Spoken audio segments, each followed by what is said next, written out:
Shalom Bapak Ibu Saudara yang kasih dalam Tuhan Yesus Kristus. Shalom, selamat datang di Sabda bagi Anda bersama saya, Pendeta Marcel Kano. Sungguh luar biasa kita bisa bertemu kembali bersama-sama untuk mempelajari firman Tuhan lebih dalam. Dan doa saya adalah supaya Anda menerima apa yang disampaikan, Anda bawa dan Anda merenungkan lebih lagi.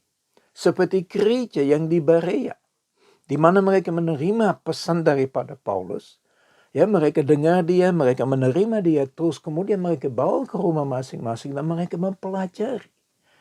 Ya, dan ini yang doa bagi Anda. Anda serius mempelajari apa yang Anda dengar pada malam hari ini. Kami kemarin sudah mulai bicara tentang hiduplah. Dan kami bahas kemarin tentang hiduplah ya, penuh kasih.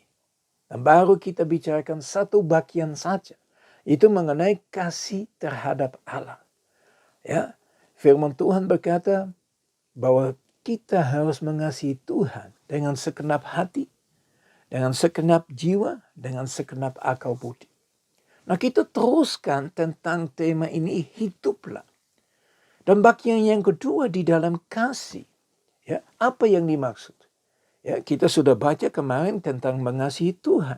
Kita juga baca tentang mengasihi sesamanya. Bapak Ibu Saudara yang kasih dalam Tuhan Yesus Kristus, seberapa jauh kita serius mengasihi sesama manusia? Ya, Anda harus sadar bahwa setiap manusia adalah ciptaan Tuhan. Ya, dari Kejadian sudah dijelaskan pada waktu Adam diciptakan.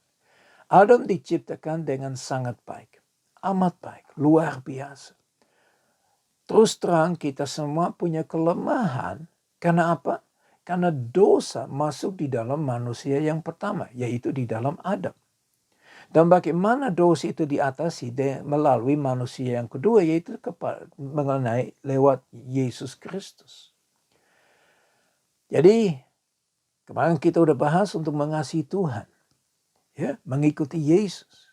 Itu juga kita harus belajar untuk mengasihi sesamanya. Ya, kita harus belajar untuk cepat dengar, lambat bicara, dan lambat marah. Terlalu seringkali kita mengizinkan emosi kita terlibat di dalam aspek kehidupan kita. Jadi kalau ada sesuatu yang disampaikan kepada kita langsung membela dirinya. Kita langsung defend ourselves. Kita menutupi dirinya sendiri. Daripada kita mendengarkan, kita menerima, dan kita merenungkan. Bapak Ibu Saudara yang kasih dalam Tuhan Yesus Kristus. Yesus bilang, ini adalah hukum yang sama dengan hukum yang pertama. Yaitu mengasihi sesama manusia. Siapakah sesama manusia? Ya tadi saya sudah bilang. Semua manusia adalah sesama manusia. Tetapi saya ingin lebih dalam lagi untuk membahas ini. Yaitu kita maju dan masuk di dalam Matius pasal yang kelima. Saya akan baca ayat yang ke-43 dan 44. Di dalam firman Tuhan ini dikatakan begini. Kamu telah mendengarkan firman.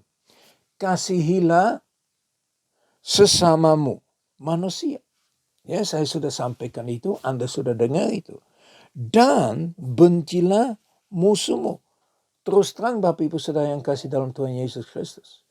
Setahu saya, sebagaimana saya belajar, saya sampai sekarang ini belum pernah ketemu perkataan daripada Tuhan yang mengatakan bencilah musuhmu. Ini ternyata adalah satu hukum yang dibuat oleh manusia, oleh ahli Taurat.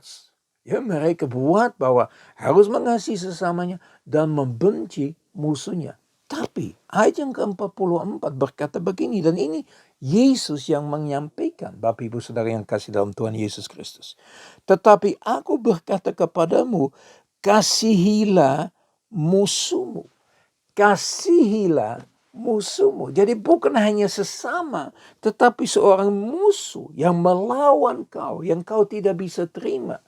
Ya, yang mungkin melakukan sesuatu terhadap Anda yang sangat amat menyakiti Anda. Yang membuat Anda menjadi pahit terhadap orang itu. Yang membuat Anda benci orang itu. Membuat Anda tidak mau mengenal orang itu. Ya, apapun yang terjadi, Bapak Ibu Saudara yang kasih dalam Tuhan Yesus. Saya nggak mau bahas kejadiannya. Saya mau bahas apa yang Yesus tunjukkan kepada Anda dan saya untuk kami lakukan. Di dalam firman Tuhan ini dikatakan, kasihilah musuhmu. Apa yang dimaksud dengan kasih ini adalah kasih tanpa batas.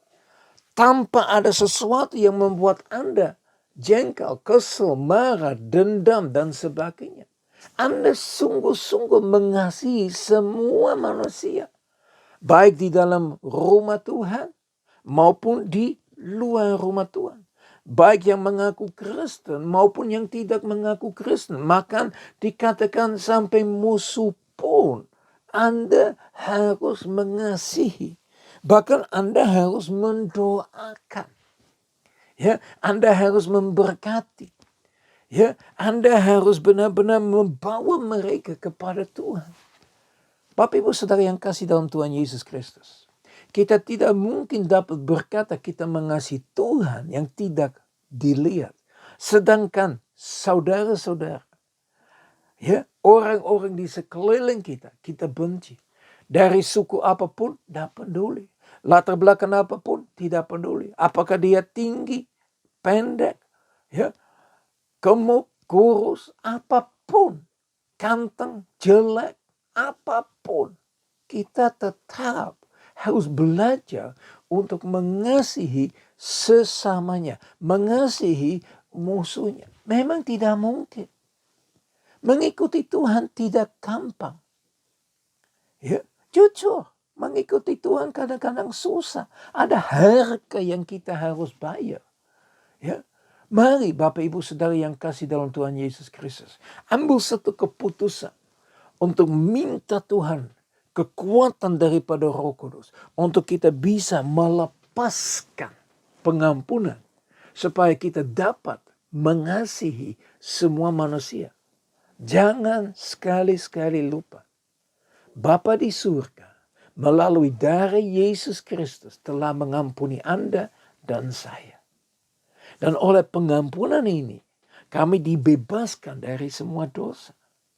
Tetapi kalau kami tidak bisa mengampuni sesama manusia, ini yang pengampunan yang kita sudah terima terlepas lagi. Karena kalau kami tidak mau melepaskan pengampunan, Bapa di surga juga nggak akan melepaskan pengampunan. Inilah firman Tuhan, Bapak Ibu Saudara yang kasih dalam Tuhan Yesus Kristus. Mari kita serius belajar untuk benar-benar mengasihi sesamanya, mengasihi musuhnya. Mari kita berdoa. Bapa kami yang di surga, sekali lagi kami datang di hadapan Engkau Tuhan. Kami sungguh bersyukur kepada Engkau buat hari ini. Buat hari yang luar biasa yang Engkau berikan kepada kami Tuhan. Dan kami berdoa Bapa, Engkau berikan kekuatan kepada kami untuk benar-benar mengasihi sesama manusia, bahkan mengasihi musuhnya. Tuhan, ini tidak mudah dan tidak gampang untuk kami lakukan. Untuk itu kami membutuhkan kekuatan daripada Roh Kudus. Untuk yang pertama melepaskan pengampunan terhadap siapapun juga. Dan yang kedua untuk benar-benar bisa mengasihi semua manusia. Sesama manusia, musuhnya siapapun mereka Tuhan. Kami dapat belajar daripada Engkau sendiri ya Yesus. Bagaimana Engkau mengasihi orang Farisi, orang Saduki. Bagaimana Engkau mengasihi mereka yang melawan Engkau Tuhan. Tuhan terima kasih bahwa Engkau sudah menjadi teladan bagi kami. Dan kami berdoa Bapa, biar Engkau terus menerus ajarkan kami. Dalam nama Yesus kami berdoa. Amin. Tuhan Yesus memberkati Bapak Ibu Saudara yang kasih dalam Tuhan Yesus Kristus. Saya berdoa supaya firman benar-benar tertanam di dalam hatimu Tuhan. Biar Tuhan benar-benar membuat firman menjadi pedang bermata dua. Masuk dalam hati kami. Ya, Anda menerima, kemudian Anda membawa, Anda merenungkan, Anda mempelajari, supaya Anda dapat menjadi pelaku daripada seluruh firman Tuhan. Ya, mari fokus ke Tuhan. Tuhan Yesus memberkati. Haleluya.